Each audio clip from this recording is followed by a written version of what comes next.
Hi, my name is Leah Day, and welcome to this video for the Free Motion Quilting Project. Today we're learning a new pivoting design, and it's called Lotus Ripple. It's basically the same idea as feather fans. We're going to stitch some feather designs, and then we're going to swirl around those shapes, like a kind of a cluster of them together. We're going to swirl around that with multiple lines of echo quilting. So it's going to be lots of fun. Let's get on the machine and see how this works in free motion. So the very first step is to stitch our feathers. So I'm going to get started, swing out, and come back in. That's a teardrop shape. Now feathers are basically kind of slightly bent teardrop shapes. Very, very simple. And I really like traveling back along the edge of one and swinging out with an X. It always seems to work great for me. Okay, so now the second step of the design is to pivot and swirl around. And this is the difference between this design and a previous design we've already learned. We're going to swing around with our echo and kind of maintain that consistent distance around those feathers. With feather fans, you actually come in and connect. So it's a little bit of a different variation.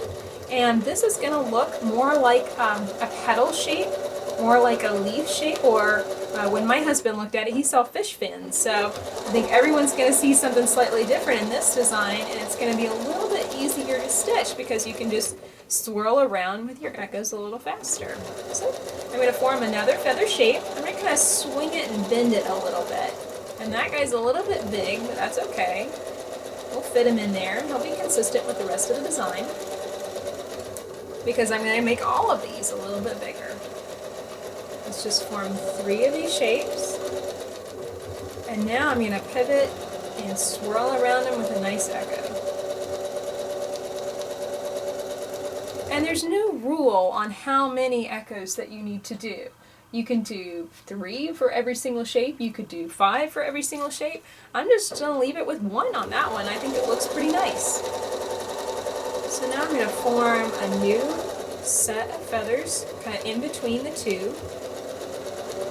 I'm going to shrink these down just a little bit, but I am extending them. They're a lot longer than the rest. So with every single set of shapes, you kind of have to bend and twist and modify them a little bit to get what you're wanting. Again, I'm going to wiggle around. And the trick with echo quilting, well, there's not really a trick to it. It's all in practice. It's all in getting control over your hands, over where the quilt is going at any particular time. I know that I'm not staring at the needle. I'm actually kind of looking at the space between the needle and the line of quilting before it. You know, whatever I'm trying to echo quilt is where I'm looking.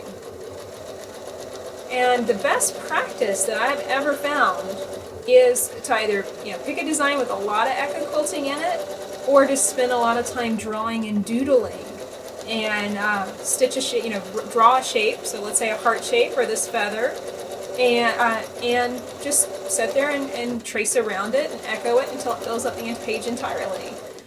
Drawing should always be seen as a very, very good way to practice free motion quilting because it's building the same kind of muscle memory that we use for quilting. Okay, so that's looking pretty good. You know, when I came in here, I almost was starting to make a point with that one right there. And I had to remind myself, oh, no, I'm not connecting, and swing around. So it's really funny how sometimes you'll be wanting to do something, and sometimes you need to just follow those impulses. If you're wanting to change a design and fiddle with it, even if you're halfway through stitching it on a quilt, it's fine to make changes if you're seeing something or feeling like something needs to be a little different, just to make it your own.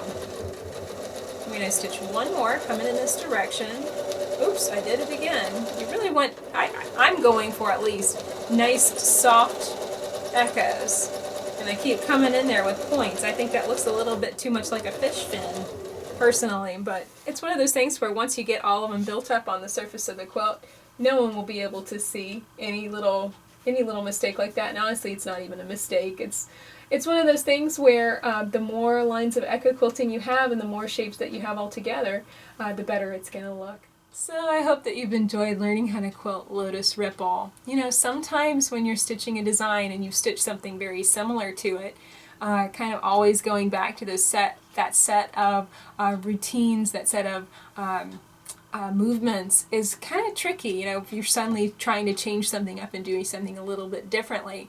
This is a very muscular activity, and it's very driven in memory, because we're not marking this, we're memorizing some shapes and we're stitching them together.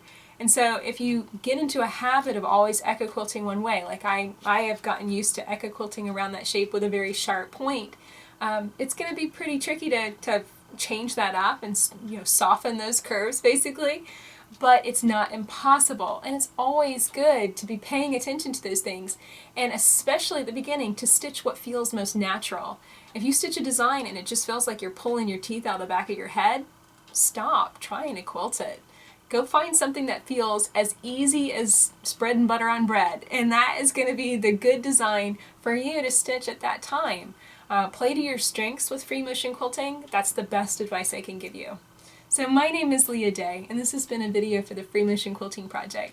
Find over 400 videos stitching out gorgeous free motion quilting designs like this Lotus Ripple at freemotionproject.com.